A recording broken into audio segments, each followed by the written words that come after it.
Hola, en la clase de hoy vamos a hablar sobre dos temas que son hormonas y vitaminas.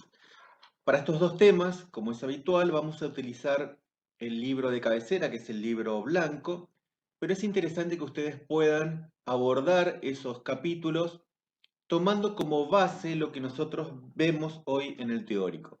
Y esto es porque esos dos capítulos son capítulos muy extensos y que tienen muchos contenidos que ustedes van a ir viendo a lo largo de la carrera. Entonces nos vamos a ocupar principalmente de aquellas cosas que tienen que ver con la parte bioquímica de esos temas.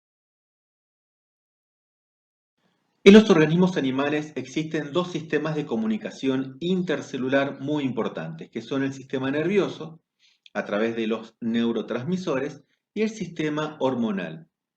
Podemos incluir algunos animales con el uso de las feromonas, que son sustancias encargadas también de la comunicación, pero entre distintos organismos, relacionados generalmente con los ciclos sexuales.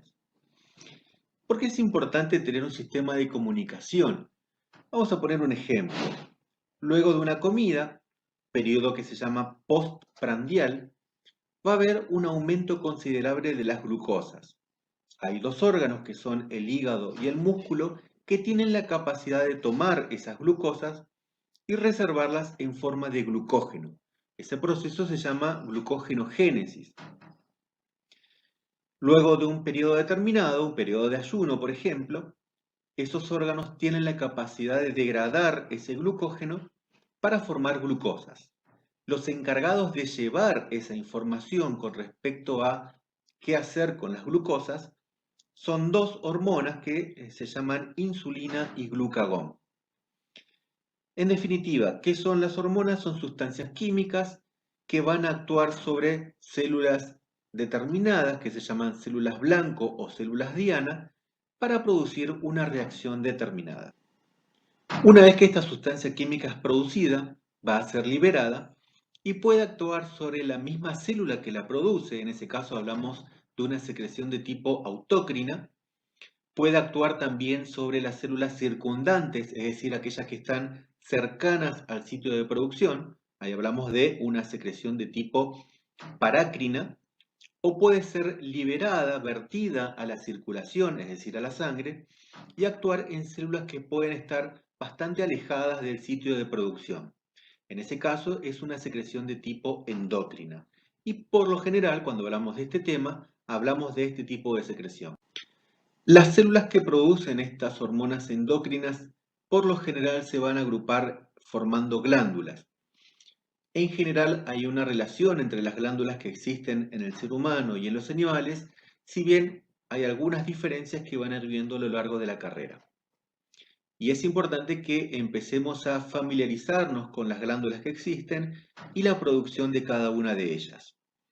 Podemos mencionar la hipófisis, que es también llamada pituitaria, y que va a estar dividida en dos porciones, una adenohipófisis y una neurohipófisis. La adenohipófisis produce una serie de hormonas, algunas de ellas van a actuar sobre otras glándulas, por ejemplo la adenocorticotrofina, también produce la hormona de crecimiento, por ejemplo. La neurohipófisis va a producir la oxitocina y la vasopresina. Por debajo de la hipófisis encontramos la tiroides, que va a producir tres hormonas, que son la T3 o triiodotironina, la T4 o tiroxina y la calcitonina. Por debajo de esta encontramos a la paratiroides, que es una glándula que produce una hormona que se llama hormona paratiroidea. Después encontramos a las suprarrenales, que tiene ese nombre porque se ubican por encima de los riñones y que está dividida en dos porciones, una corteza y una médula. La corteza va a producir tres hormonas que son los glucocorticoides, los mineralocorticoides y los corticoides androgénicos. Como característica, estas tres son hormonas esteroideas, es decir, que derivan del colesterol. Vamos a ver ahora la clasificación. También tenemos el páncreas, que es una hormona que produce la insulina y glucagón que vimos anteriormente, muy importantes porque están relacionados con el metabolismo de la glucosa. Después tenemos las glándulas sexuales, ovarios en el caso de las hembras, testículos en el caso de los machos, que van a producir las hormonas sexuales, estrógenos, progesterona, por ejemplo, en el caso de las hembras, o testosterona en el caso de los machos. Es muy importante poder clasificar a las hormonas según su naturaleza química. Podemos clasificarla en 5 tipos, que son esteroides, que derivan, como vemos la fórmula ahí, del colesterol o del ciclo pentano-peridrofenantreno, derivadas de aminoácidos, de péptidos, de proteínas o derivadas de ácidos grasos. Acá podemos ver algunos ejemplos de hormonas según su naturaleza química. Como pueden apreciar, dentro de las hormonas esteroides se incluye a la vitamina D, que a pesar de ser una vitamina, tiene un mecanismo de acción similar o idéntico al de las hormonas esteroides, que vamos a ver después. Y con esta diapositiva cerramos algo que tenemos que conocer, que es la glándula, qué hormona produce esa glándula y qué naturaleza química tiene esa hormona.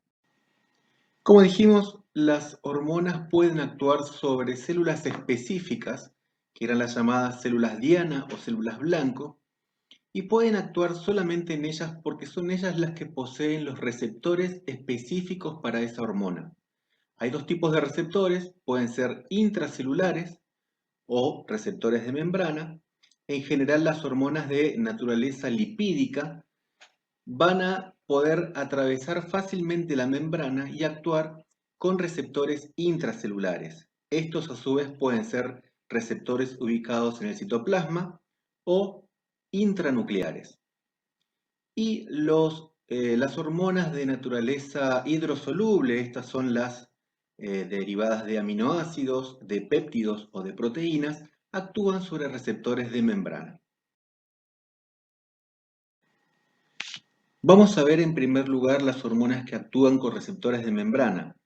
En esta diapositiva animada vemos los constituyentes de este sistema.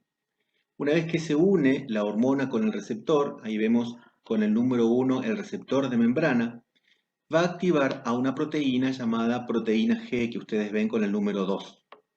Esta proteína G activa una llamada proteína efectora que la ven con el número 3, que son varias, pueden ser de distintos tipos. Nosotros vamos a ver específicamente el caso de una que se llama adenilato ciclasa y que esta adenilato ciclasa va a producir unos llamados segundos mensajeros, que es el AMP cíclico, y ustedes lo ven con el número 4, ahí de color rojo.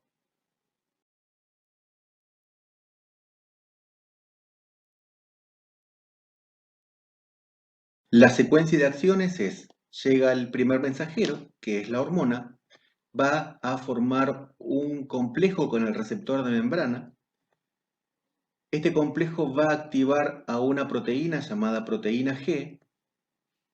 Esta proteína G va a actuar sobre distintos tipos de proteínas efectoras. Ustedes ven ahí 3 casos, la adenilato ciclasa, la fosfolipasa C o la guanilato ciclasa. Dependiendo con qué proteína efectora actúe, se van a producir distintos tipos de segundos mensajeros.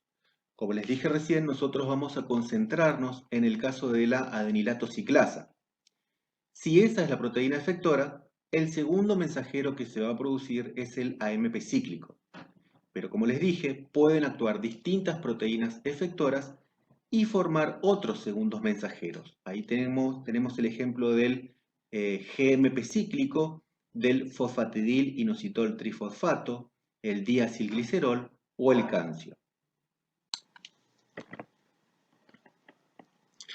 Acá vamos a ver con un poco más de detalle cómo es la secuencia de acciones.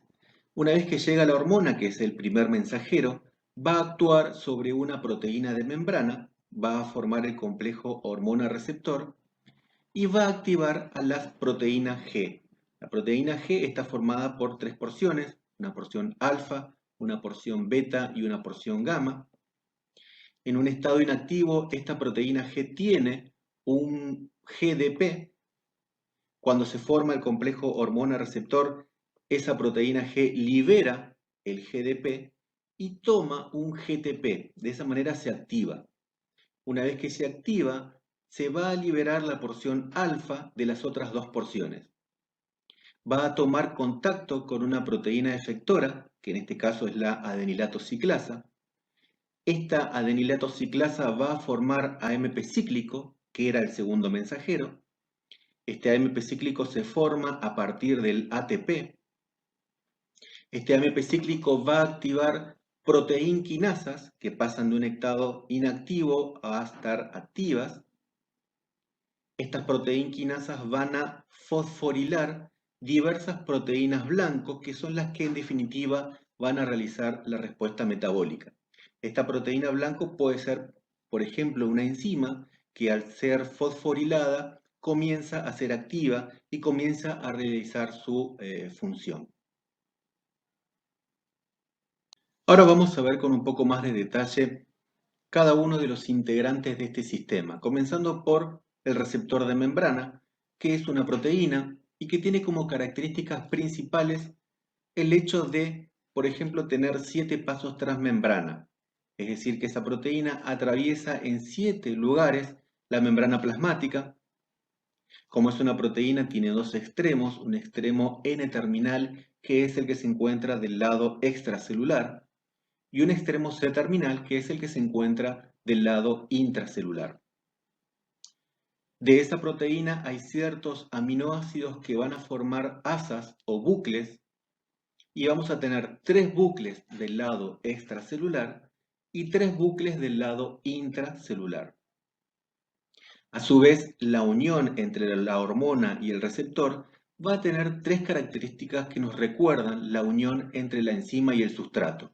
Estos son el ajuste inducido, que recordemos que en el caso de la unión enzima-sustrato significaba que no había una forma permanente entre uno y otro, sino que se producía un ajuste o una adaptación en la forma de cada uno de ellos. En este caso pasa lo mismo.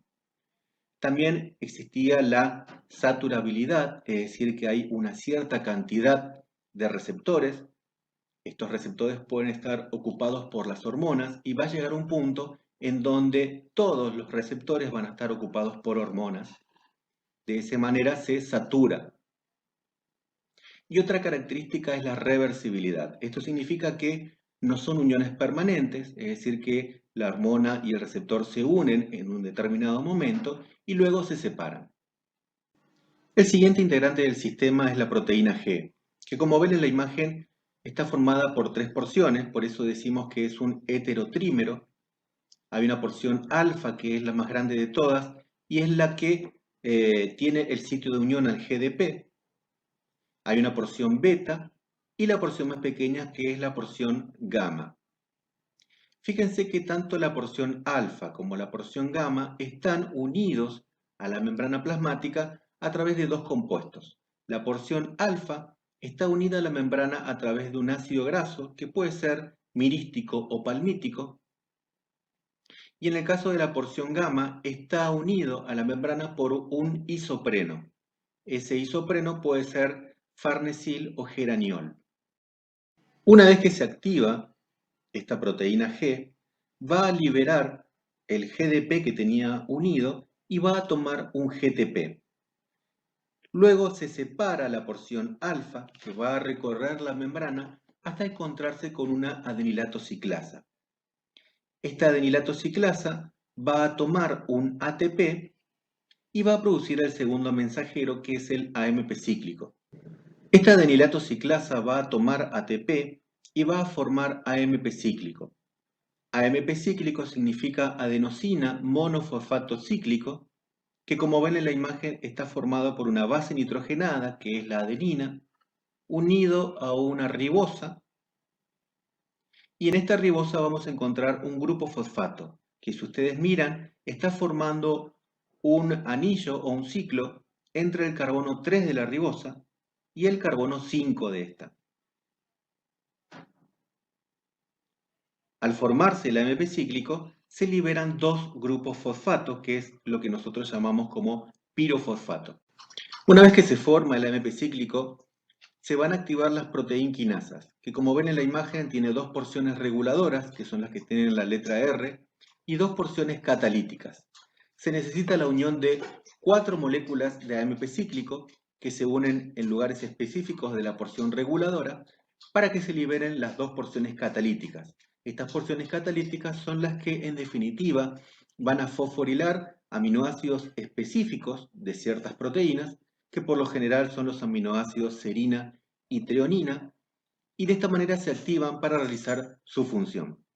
Aprovechen esta imagen para repasar cómo es la secuencia de acciones y cuáles son las principales características de cada uno de los integrantes de este sistema. Igualmente les voy a dejar en el bloque de hormonas y vitaminas un video que dice el mecanismo de acción de hormonas, entre paréntesis AMP cíclico, para que repasen un poco este tema. Vamos a ver ahora el caso de las hormonas que actúan con receptores intracelulares, que como dijimos, por lo general son las hormonas de naturaleza lipídica.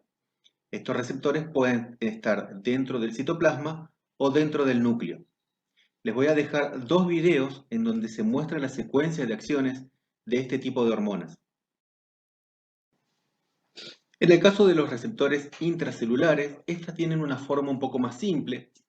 Tiene tres dominios, un dominio llamado hipervariable, que es justamente el extremo N-terminal de esta proteína, un dominio central que tiene una forma que se llama de dedos de zinc y justamente tiene esta forma para coaptar o adaptarse a la forma del ADN, y un dominio con sitio de unión a la hormona, que es el extremo C-terminal de esta proteína.